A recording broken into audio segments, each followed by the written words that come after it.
Hello and welcome back on my YouTube channel. My name is Milan, and today I would like to show you how to improve structure in the branches of Chinese quince.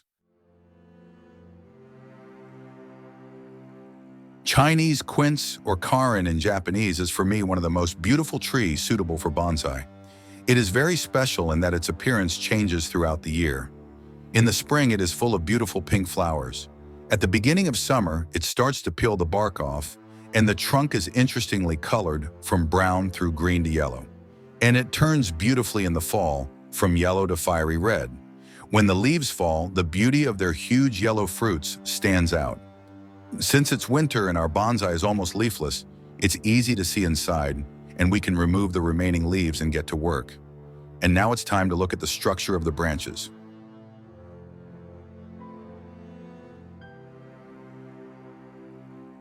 What is actually the most important thing about pruning deciduous bonsai?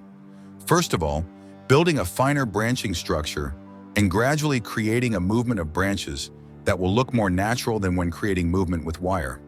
Also, the importance of the taper of individual branches. This is how we build mochikomi. The so-called bonsai is cultivated for a long time in the bonsai pot.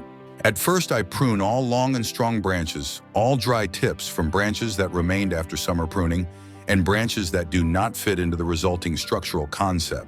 At second, I cut off all branches which grow straight up and down. It's better to not use them in our structure because it will be always difficult to create a nice harmonic, natural view. Also, branches which grow in direction inside to the trunk. Here is the question if these branches are important or not. If we have not option to cut it off and we need the branch, then comes the wiring, very helpful to change direction. Here is an example of how to prune a stronger branch to a finer growth. This is very important for replacing older branches with finer and younger ones. This will encourage the awakening of new buds inside the tree and a better branching structure in the future. After cutting a thicker part of a branch, I always clean the wound with a very sharp knife. This is because the wound is damaged after the cut and not completely clean. This way I clean the edges of the wound and help improve the healing process and much less callus buildup. In each case, I make the cut perpendicular to the branch I'm cutting away. Thanks to this, the wound is as small as possible and a sharp angle movement is created, which give us more natural look. After cleaning the cut, I always put a liquid cut paste for faster healing process. I always think carefully about every branch I want to cut, and I look at the whole part from several sides, not just from the front view. This is mainly because a bonsai should be beautiful from all sides, and I try to make all the branches point away from the trunk. What cannot be adjusted with wire will go away. So let us speed up a process a bit.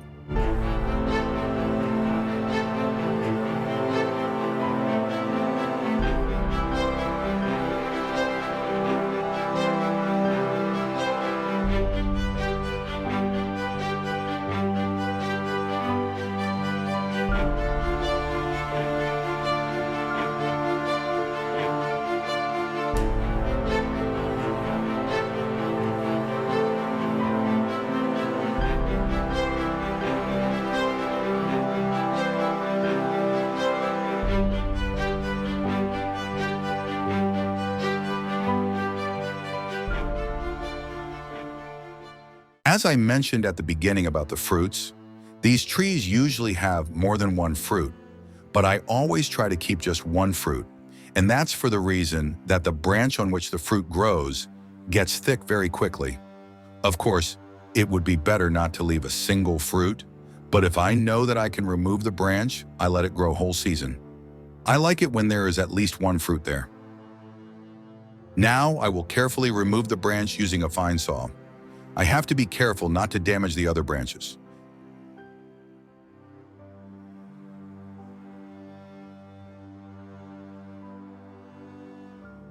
I will clean the cut with concave cutter and then with a very sharp knife, as I have shown before. Be careful not to cut your finger, and as always, I'll put some cut paste on the clean wound for protect the wound and faster and better healing process.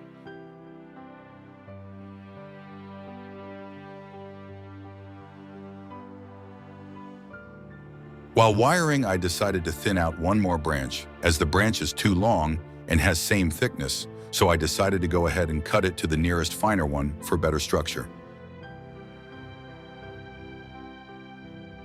I do the wiring of deciduous trees completely differently than I do the wiring of conifers. I use aluminum wire because it is softer and does not damage the bark of deciduous trees as much as copper. Sometimes it is also advisable to wrap the wire with, for example, paper tape for even greater protection against damage by the bark, especially with Japanese maples or Stewartia. I always try to wind the wire more open and loose so that it does not bite into the twigs so quickly. Because I do not try to create any movement on the twigs that would be unnatural, there is no need to wind the wire as precisely as with conifers. I never wire the entire tree, but only the branches that are going in the wrong direction or returning to the trunk when I need them. Of course, deciduous trees can be shaped only by cutting, but with targeted wiring we can speed up the process considerably. However, it is important to maintain the natural growth of the tree. If you try to create movement on the branches with wire more than cutting, it will always be visible at first view and create an unnatural appearance. As I mentioned before, I try not to make any extreme bends in the individual branches, but only change theirs directions. Once I have the main branch in position, I add wire to the finer branches if necessary. I don't even try to create pads on the branches, but rather direct them randomly away from the trunk and outwards. I take care that they don't cross each other or unnecessarily shade other branches. The best thing to do is to watch trees grow naturally in nature, especially in winter, and get as close to that as possible. More about wiring of deciduous trees I will talk in upcoming video, which will be about other wiring techniques in detail. So let us speed up the video now to finish the wiring process.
In this case, the effect of the change before and after a few hours of work is not so recognizable as in the previous episode, but the branching structure has improved significantly.